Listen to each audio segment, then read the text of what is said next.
ओम शांति।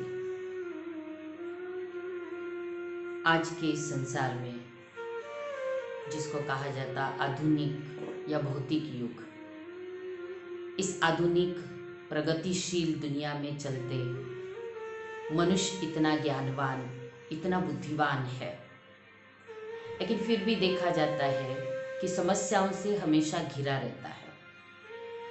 समस्याएं जैसे पल पल, हर पग पर उसका जैसे इंतजार कर रही होती है, और इन समस्याओं का समाधान न मिलने के कारण मनुष्य टेंशन में आ जाता है।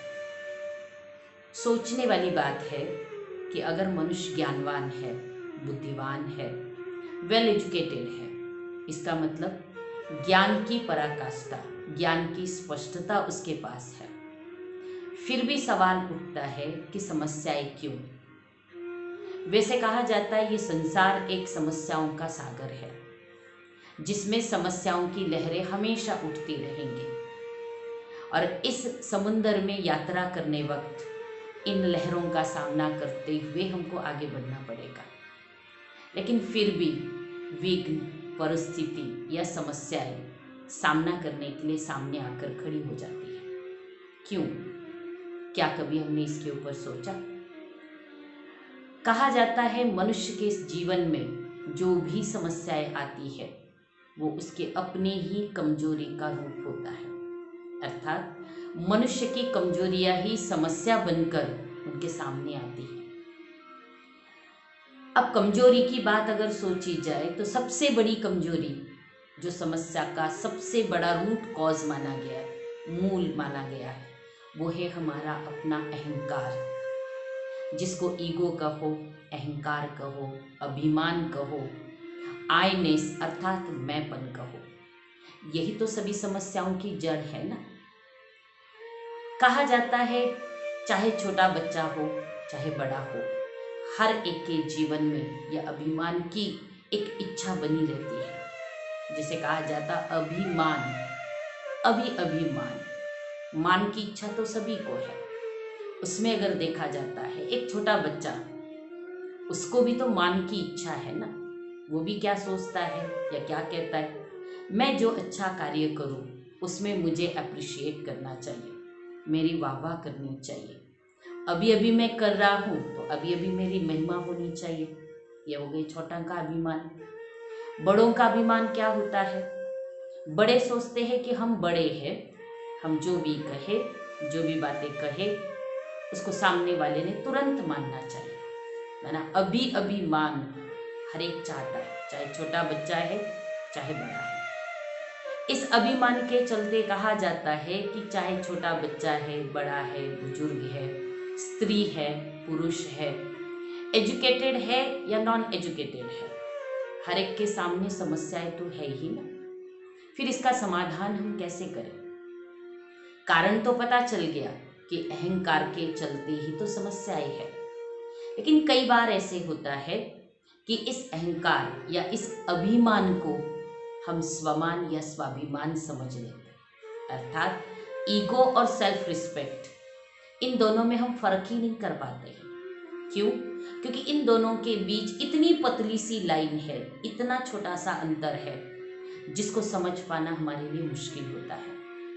क्योंकि ईगो आज हम कई बार स्वमान के रूप से स्वीकार कर लेते हैं, लेकिन जैसे कहा ना कि पता न चलने से स्वमान से हम अभिमान में कब आ जाते, ये भी हमको पता ही नहीं चलता है। इसीलिए तो कितना भी हम अच्छा करने की कोशिश करते, सही रूप से चलने की कोशिश करते, लेकिन स्वमान जब अहंकार में बदल जाता है तो समस्या का रूप लेकर के सामने खड़ा हो जाता है। इसीलिए आज हम स्वमान और अभिमान, इन दोनों के बीच की जो थिन लाइन है, एक पतली सी जो लकीर है, जो अंतर है, उसको हम समझने की कोशिश करते हैं। इसमें सबसे पहले स्वमान या सेल्फ रिस्पेक्ट जिसको कहा जाता है, इसका मतलब ही है कि जो स्वयं का सम्मान करता हो, ना सिर्फ स्वमान का लेकिन जो औरों का भी सम्मान करता है, उसी को कहा जाता है स्वमान। अभिमान का मतलब क्या है? जो सिर्फ अपना सम्मान करेगा, अपनी बातों को आगे रखेगा और दूसरों का सम्मान नहीं करेगा, उसको कहा जाता है अभिमान। दूसरी बात, स्वमान वाला अपनी योग्यताएं, अपनी शक्तियाँ, अपनी कलाएं, अपने गुण, इनका भी वो रिस्पेक्ट करता है। ना सिर्फ रिस्पेक्ट करता है, लेकिन कहा जाता है कि कोई ये इच्छा नहीं रखता है कि भाई कोई मेरा अप्रिशिएट करे, नहीं। स्वमान वाला चाहे कोई अप्रिशिएट करे या कोई क्रिटिसाइज करे, लेकिन वो अपनी योग्यताएं, कलाएं, गुण और विशेषताओं का रिस्पेक्ट करना कभी नहीं छोड़ता है। ना सिर्फ अपना, लेकिन दूसरों का भी कभी भी वो डिसरिगार्ड नहीं करेगा। हमेशा उनकी योग्यताओं को जानते, उनके गुण कलाओं को देखते, उनका सम्मान करते, उनको कार्य में लगाते हुए आगे बढ़ाता रहेगा। ये होता है स्वमान। स्वमान वाले का मानना ये होता है कि जो सेल्फ रिस्पेक्ट है वो सिर्फ खुद के लिए नहीं, औरों के लिए भी होता है। तो ये स्वमान वाले की विशेषता है। उनका ये मानना होता है कि रिस्पेक्ट जो है ये मांगने से नहीं मिलता है, ये कमाना पड़ता है। जैसे कहते हैं ना, respect not demanded but commanded. इसी तरह से अगर अभिमान वाले की बात सोचो तो अभिमान वाला क्या करेगा, भले वो अपनी गुण, अपनी कलाएं, अपनी योग्यताएं, अपनी विशेषताएं, इन सब का रिस्पेक्ट करेगा, लेकिन वो अपने गुण और कलाओं के हिसाब से, कोई अगर उसको अप्रिशिएशन देगा तो फूले नहीं समाएगा, लेकिन अगर कोई क्रिटिसाइज करेगा तो तुरंत दुख की खाई में चला जाएगा। क्यों? क्योंकि कहा जाता है जहाँ अभिमान है वहाँ अपमान की फीलिंग होती है, तो क्रिटिसाइज वो सहन नहीं कर पाता है। तो इसीलिए कहा जाता है कि अभिमान वाला सिर्फ खुद की योग्यताओं का रिस्पेक्ट करेगा और उनको हमेशा या तो साधारण समझेगा या तो गलत समझेगा, उसका हमेशा डिसरिगार्ड करेगा। ये अभिमान वाले की विशेषता कहो या उसकी बातें होती हैं। जहाँ तक स्वमान और अभिमान वाले की बात आती है, स्वमान वाला जो होता है हमेशा अपने आप को आगे रखता है, दूसरों को भी आगे बढ़ाता है, लेकिन अभिमान वाला सिर्फ आगे बढ़ता है और दूसरों को पीछे खींचता रहता है। वैसे तो दोनों ही कार्य करते हैं, लेकिन दोनों कार्य करने के लिए कुछ अपनी पर्सनल रिसोर्सेस को यूज करते, जैसे हर एक हम यूज करते हैं। हर एक के पास कहा जाता है कई तरह की पर्सनल रिसोर्सेस है जो हम अपने जीवन में कार्य करते हुए अपनाते हैं। वो रिसोर्सेस क्या है? जैसे है संकल्प, बोल, कर्म, शक्ति और योग्यताएं। ये सारी जो चीजें हैं इनको ये दोनों भी यूज करते, अर्थात स्वमान वाला भी और अभिमान वाला भी, लेकिन दोनों में अंतर पड़ जाता है। वो अंतर क्या पड़ता है वो हम देखते हैं। सबसे पहला है संकल्प, अर्थात विचार। अभिमान वाला कहा जाता है बहुत ज्यादा सोचता है, बार बार सोचता है, छोटी छोटी चीजों के लिए बहुत ज्यादा सोचता है और इसीलिए वो जल्दी निर्णय नहीं ले पाता है। और ज्यादा सोचने के कारण उसका मन और बुद्धि हमेशा हलचल में रहेगा, अशांत रहेगा, तो निर्णय लेना भी उसके लिए मुश्किल हो जाता है। उसी के विरुद्ध में कहा जाता है स्वमान वाला कम सोचता है, जितना जरूरी है उतना ही सोचता है, इसीलिए वो उसका मन और बुद्धि जो है हमेशा शांत और शीतल रहता है, हमेशा अचल रहता है, तो इसीलिए उसको निर्णय लेना भी सहज हो जाता है। दूसरा रिसोर्स आता है बोल, अर्थात हमारी वाणी।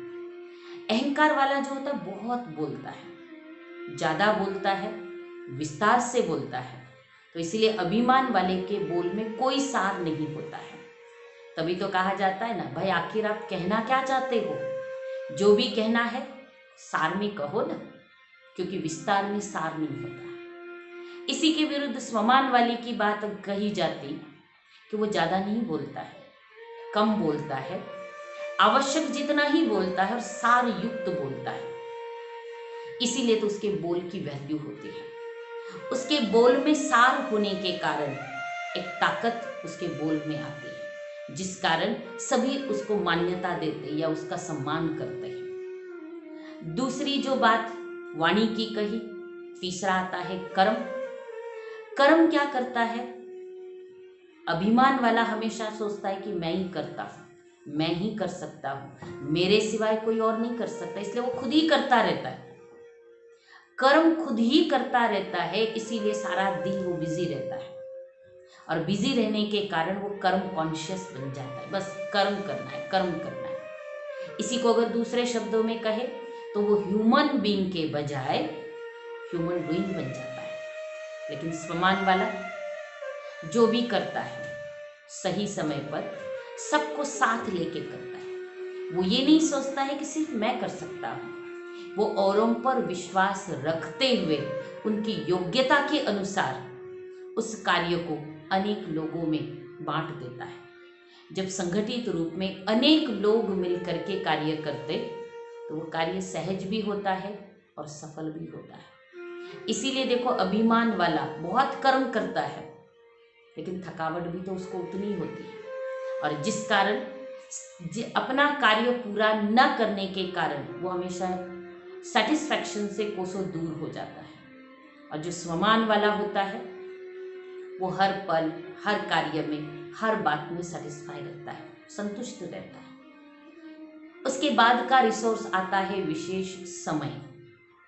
कहा जाता है अभिमान वाले को समय हमेशा भगाता रहता है, भगाता रहता है इन द सेंस हर वक्त जो वो सोचता है मैं कर सकता हूँ, मेरे सिवाय कोई नहीं कर सकता है, तो खुद ही खुद कर्म करने में लग जाता है, और समय पर कार्य को पूरा करने के लिए बस वो अपनी लाइफ में भागता रहता है। भले ही वो बुद्धि से काम करता होगा, शारीरिक कर्म इतना ज़्यादा नहीं करता होगा, लेकिन फिर भी दिन के अंत में वो बिल्कुल थकावट में चूर हो जाता है, थक जाता है। लेकिन स्वमान वाला कहा जाता है उसके पास तो बहुत समय होता है, बहुत इजी रहता है, फ्री रहता है। क्यों? क्योंकि समय को वो सबके साथ मिलजुल करके मैनेज करके चलता है। क्योंकि एक ही कार्य को जब 10 लोग मिलके करेंगे तो कम समय में जल्दी से जल्दी कर सकते, तो उसके पास बहुत सारा टाइम होता है। और उस टाइम में से भी ऐसा नहीं कि वो कर्म नहीं करता है, वो खुद भी करता है, लेकिन सबके साथ संगठन में मिलकर करने के कारण उसके पास जो फ्री समय होता है तो उसमें वो औरों से बात करने, उनसे मिलने, उनका हाल चाल पूछने में समय जरूर दे सकता है, जो कि अभिमान वाले के पास समय ही नहीं होता है। इसीलिए अभिमान वाला हमेशा कहता रहेगा कि भाई मैं बहुत बिजी हूँ, मेरे पास फुर्सत नहीं है। और स्वमान वाला जब देखो बिल्कुल इजी होगा, करता सब कुछ रहेगा, ऐसा नहीं कि वो नहीं करता है, सब कुछ करते हुए भी अपने आप को फ्री महसूस करेगा। उसके बाद का रिसोर्स आता है योग्यता। जैसे देखो, योग्यता हर एक में अपनी अपनी योग्यताएं है। कहा जाता है इस धरती पर हर इंसान यूनिक है, लेकिन अभिमान वाला सोचता है कि मेरी योग्यता सबसे अच्छी है। जब देखो वो अपनी योग्यताओं का सिर्फ वर्णन करता रहेगा, लेकिन उनको पूरी तरह से कार्य में नहीं लगा पाएगा। क्यों? क्योंकि वर्णन करने में वो अपना समय गंवाता रहेगा। इसीलिए उसकी योग्यताएं होते हुए भी वो सही रूप में उसको कार्य में नहीं लगा पाएगा। लेकिन स्वमान वाला जो होता है वो योग्यताओं को जानता है, पहचानता है, और हर एक की योग्यताओं के अनुसार हर एक को रिस्पेक्ट देते हुए उनको कार्य में लगाता है। तो इसीलिए हर एक की योग्यताओं को लेकर चलने के कारण हर एक को मोटिवेशन मिलता है, और इसकी इस व्यवहारिक बुद्धि के कारण सबसे वो रिस्पेक्ट पाता भी है। माना इसके अनुसार अगर स्वमान वाले के अनुसार सोचा जाए तो स्वमान वाले के लिए कहा जाएगा गिव रिस्पेक्ट, टेक रिस्पेक्ट। वो डिमांड कभी नहीं करेगा, लेकिन अभिमान वाला हमेशा डिमांड करता रहेगा कि भाई मुझे सम्मान दो, मैं बड़ा हूँ, मैं आपका बड़ा हूँ, मैं मैनेजर हूँ। इस तरह से वो डिमांड करता रहेगा, लेकिन स्वमान वाला कभी भी डिमांड नहीं करेगा। इसमें लास्ट जो रिसोर्स आता है वो है हमारी अपनी शक्ति, चाहे फिर वो शारीरिक शक्ति है, मानसिक शक्ति है, कोई भी तरह की है। इसमें खास करके मेंटल एनर्जी की बात आती है। क्यों? क्योंकि सोचने, बोलने और करने के लिए मूल रूप से हमारे विचार चलते हैं, जो विचारों की ताकत है।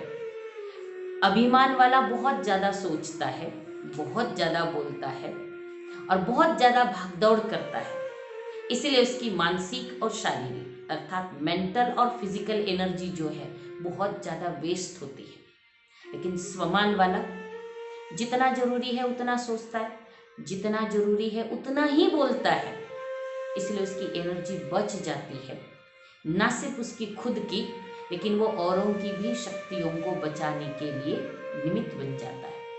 तो स्वमान वाला औरों के लिए एक प्रेरणा स्रोत बन जाता है, जिसके जीवन से हर एक को अलग अलग प्रेरणाएं मिलती जाती है। तो कहने का तात्पर्य यही है कि स्वमान वाला हमेशा देने की सोचता है और अभिमान वाला हमेशा लेने की सोचता है। इसीलिए कहा जाता है कि स्वमान वाले में देने में ही लेना दिखाई देता है और जो अभिमान वाला होता है वो सिर्फ लेने में ही लेना देखता रहता है। तो इसीलिए अभिमान वाले को बहुत मेहनत करनी पड़ती है और सफलता बहुत कम मिलती है, लेकिन स्वमान वाला कम मेहनत करता है लेकिन सफलता हमेशा उसको ज़्यादा मिलती है। तभी तो कहा जाता है ना, सेल्फ रिस्पेक्ट रखना जिसने सीखा, जिसने स्वमान में रहना और सम्मान देना सीखा, वो अपने जीवन में हमेशा सफल होता रहेगा। क्यों? क्योंकि वो कभी डिमांड नहीं करता है। और कहा जाता है ना, मांगने से कुछ नहीं मिलता है, बिन मांगे सब कुछ मिल जाता है, लेकिन किसको? जो स्वमान में रहता है। तो अब हमने तो ये अंतर समझ लिया कि स्वमान और अभिमान में क्या अंतर है, लेकिन अब चॉइस हमारी है कि मुझे किसको लेके चलना है, स्वमान को लेके चलना है या अभिमान को लेके चलना है। क्योंकि स्वमान को अगर लेकर चलेंगे तो हम समस्या मुक्त समाधान स्वरूप बन जाएंगे, लेकिन अभिमान या ईगो को लेकर चलेंगे तो समस्याओं से घिरे रहेंगे। चॉइस आपकी है कि आपको क्या करना है, स्वमान में जीना है या अभिमान में जीना है।